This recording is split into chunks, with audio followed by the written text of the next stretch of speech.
Bharat Nepal border के रुपैडिया में broad gauge का काम तेजी से चल रहा है।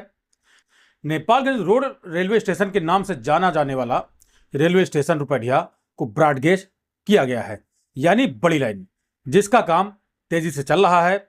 इस रेलवे स्टेशन के बन जाने के बाद सीधा यहां से आप तमाम राज्यों तक सफर तय कर सकेंगे। इसका बड़ा फायदा भारत के पड़ोसी देश नेपाल के निवासियों को भी होने वाला है। नेपाल के लोग अब महंगे बसों और निजी वाहनों से के बजाय सस्ते किराए में रेलवे का आनंद ले सकेंगे।